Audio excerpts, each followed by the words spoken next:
ৰাজ্যত অনুষ্ঠিত কৰা হৈছে এই বৰ্ষৰ প্ৰথম পৰ্যায়ৰ গুণোৎসৱ। ৰাজ্যৰ মুঠ 12খন জিলা সামৰি অনুষ্ঠিত কৰা প্ৰথম পৰ্যায়ৰ গুণোৎসৱৰ আজি বিদ্যালয়সমূহত বহি মূল্যায়কৰ নিৰীক্ষণত বহি মূল্যায়ন কৰা হৈছে। আন জিলাসমূহৰ লগতে শিৱসাগৰ জিলাৰ নাজিৰা শিক্ষা খণ্ডৰ অন্তৰ্গত মুঠ 359খন বিদ্যালয়ত অনুষ্ঠিত হৈছে বহি মূল্যায়ন। 6 জানুৱাৰীত সামৰণি পৰিব প্ৰথম পৰ্যায়ৰ গুণোৎসৱৰ। মই প্ৰথমে সদৌতি অসমবাসী ৰাইজলৈ নৱবৰ্ষৰ শুভেচ্ছা জ্ঞাপন কৰিছোঁ আৰু লগতে কালি যি শোকাবহ দুৰ্ঘটনা হ'ল গোলাঘাটত সেইসমূহ যিসকল ব্যক্তি নিহত হ'ল তেখেতলোকৰ মই গভীৰ শ্ৰদ্ধাঞ্জলি জ্ঞাপন কৰিছোঁ।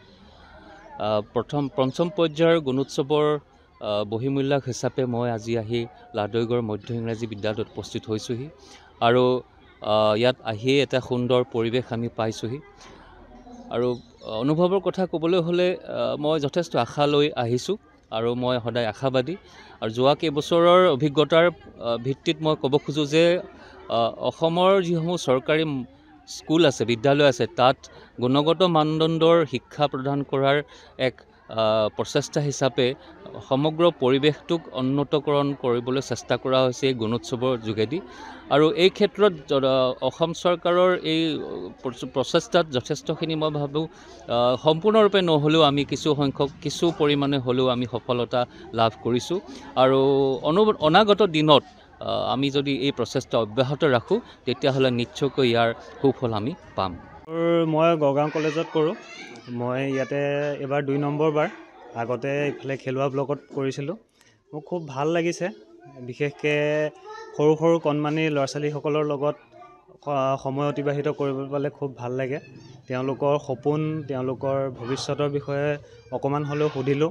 কাৰোবাৰ চন্দ্ৰযান বনোৱাৰ মন, কাৰোবাৰ শিক্ষক হোৱাৰ মন, কাৰোবাৰ প্লেয়াৰ হোৱাৰ মন।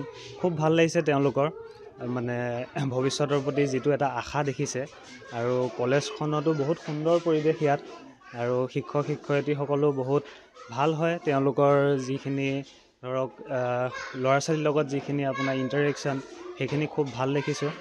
গতিকে গোটেইখিনি চাই মই খুব ভালেই পাইছোঁ।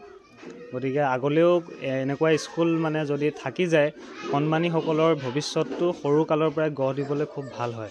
মই প্ৰথমতে সংবাদ সেৱালৈ ধন্যবাদ জনাইছোঁ। আজি অসম চৰকাৰৰ গুণ উৎসৱৰ পঞ্চম বছৰ প্ৰথম পৰ্যায়ৰ 144 নং নপাম বাৰুৱতী LP স্কুলত আজি অসম চৰকাৰৰ তৰফৰ পৰা এক্সটাৰ্নেল এভালুটৰ হিচাপে পঠিয়াইছে। আমি ইয়াত উপস্থিত হৈ পুৱাৰ ভাগৰ পৰা কামখিনি আমি আৰম্ভ কৰিছোঁ। প্ৰাৰ্থনা সভাকে আদি কৰি গোটেই কামখিনি আৰম্ভ কৰি ইয়াৰ পিছৰ পৰ্যায়ত গোটেই কামখিনি চলাই আছোঁ আৰু ভৱিষ্যতে অসম চৰকাৰে এই গুণ উৎসৱ ভাগ পতাৰ কাৰণে অনুভৱ হৈছে প্ৰায় স্কুলবিলাক কিছু উন্নতি হৈছে আৰু কিছু ল'ৰা ছোৱালী বা টিচাৰ লগতে গাৰ্জেন সেইখিনি বহুখিনি উপকৃত হৈছে আৰু ভৱিষ্যতেও এনেকৈ গুণ উৎসৱ ভাগ যদি অসম চৰকাৰৰ ফালৰ পৰা এনেকৈ পাতি থাকে তেতিয়া হয়তো ভৱিষ্যতলৈ আৰু কিছু উন্নতি হ'ব, ডেভেলপ হ'ব বুলি মই আশা কৰিছোঁ। নাজিৰাৰ পৰা যদুমণি হাজৰিকা ৰিপৰ্ট, অসম আদিত্য।